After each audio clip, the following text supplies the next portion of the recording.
Hey everyone, my name's Kate Port. I'm your host, and I'm joined today by Tam, our field CTO for North America. Hey Tam. Hey Kate, good to be here again. It's very nice to have you as always. Today's topic is a funky one. We were talking earlier about this, data decentralization.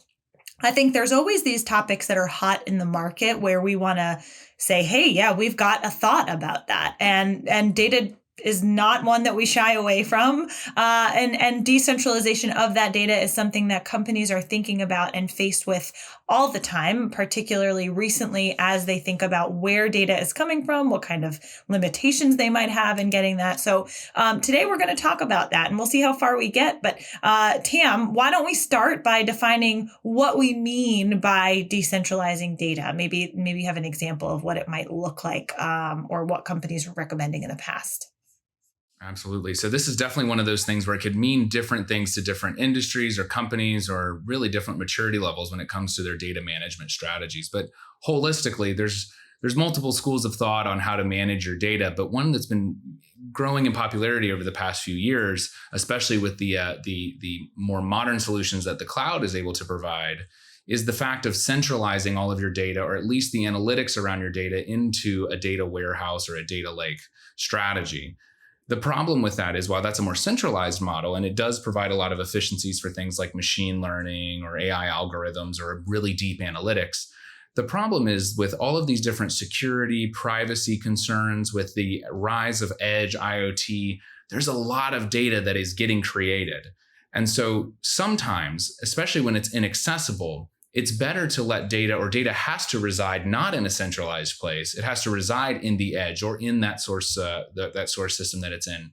But you still need access to it as an IT leader or as an enterprise to be able to make informed decisions, like an omni-channel retail approach, for example.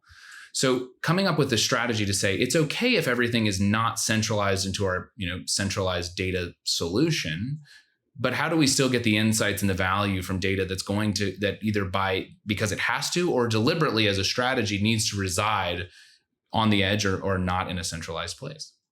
That's the importance of data, right? Is it's giving you insight into your customer, your industry, your product. So to be able to utilize it is critical. And really that's the outcome that we're expecting when we try to access this information. So why would there be a push? I mean, we went from pushing to centralize, now pushing to decentralize. What's the wave that you're hearing about? And again, I think we're probably on the forefront of that wave, right? So we don't know all the answers, but what's your interpretation of that recommendation? Depends, right? I kind of, at least early stage, when it comes to what we're talking about with data decentralization, I'd almost put it into two different groups. Ones that can't access data because of some kind of regulatory, security, privacy concern. A lot of that could be even marketing related. If you start thinking about, the likes of how Facebook, Google, some of that, they're not going to allow for more third-party tracking cookies, things like that. They're only going to allow for that first-party data. So the amount of data that you're going to be able to take off of their platforms is going to continue to diminish. Then there's the other side of it where you're just producing so much data that it starts to become not as economically feasible, either from a technology perspective or just like from a limits of the technology perspective, such as some of IoT and edge, or just the amount of data that would have to get centralized and what the cost of that would be to, then get into transit or to manage or to store. And so I think that there's kind of two different schools of thought, or reasons that are kind of driving those, at least in the early stages. We've seen, things like the GDPR in Europe and some of those security concerns around that have, been enterprises have had and technology providers have had to deal with for years. And then you have California Privacy Act, and next year I think there's 4 additional states that are voting on similar regulation in the United States that aligns with with the California Privacy Act, or similarities to the California Privacy Act. And so I think that it's important when it's leaning in on a company like us, it's important and prudent to have a strategy and a piece of technology that supports whatever gets thrown your way, whether it's by choice or by force from a regulatory or security perspective. And I think that that's where we're really helping a lot of customers with the DigiB platform. The fact that you can access data and utilize it, no matter what source system it's in, to what destination it needs to go to, is really powerful. So I've heard everything from talking to different CIOs around, hey, help me get all of this data from all these systems into a centralized place. But we've also heard we need to be able to access this data from our partner or from our vendor, and we don't have the ability to bring that in-house, or we're not allowed to bring that in-house. Can we still utilize that data in a way that's going to let us make informed business decisions, give us the insights that we need, and ultimately have the workflow that we need it to be able to build? And the answer to that is it can be yes. Because even if you do have a very centralized data management strategy and practice at an enterprise architecture level, you still might have some data that you're not able to get in there. So how you interact with that to ultimately enrich your centralized data set is important.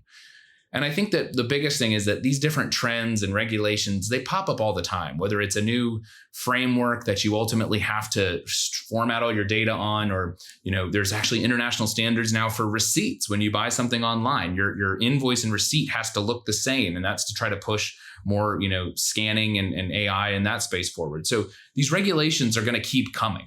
These reasons and your strategy is going to keep evolving based on what the next big thing is, or the next new hurdle that we have to get over is, or the next big innovation in the space is. And so as we've constantly been talking, especially through some of these sessions, getting a centralized or getting an enterprise integration strategy that's flexible enough to handle these different challenges to make sure that you can adapt and pivot is absolutely critical. Well, there you go, right? That was going to be my next question is how does this, we've talked about the larger question of what is an integration strategy and how do I create an integration strategy, right? But then if you take it down a level and start thinking about the data, it's almost like understanding that you don't have a centralized data situation happening, that if you understand that, you can then build on top of it. So what would be your advice, or how does this play into an integration strategy? I don't think the question is if at all. I think it's more of like, what is the impact of this when you think about integrations?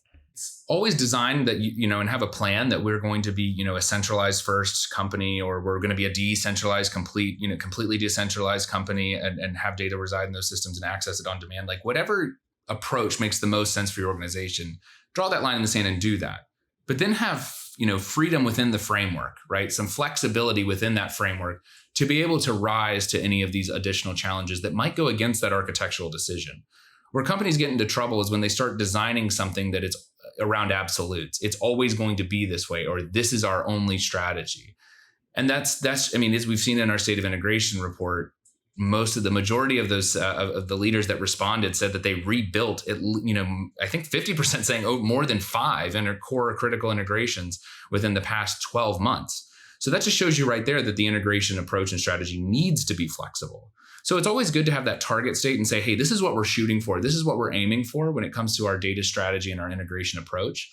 But what happens when there's mission critical information that's somewhere else that we need to be able to build data flows and workflow around, that we need to be able to integrate, that doesn't align to this mold, and having a plan for that. Now, it's important. That's why it's important to keep up with some of these trends and to hear some of these things. And that's definitely something that we're doing here at Digibee.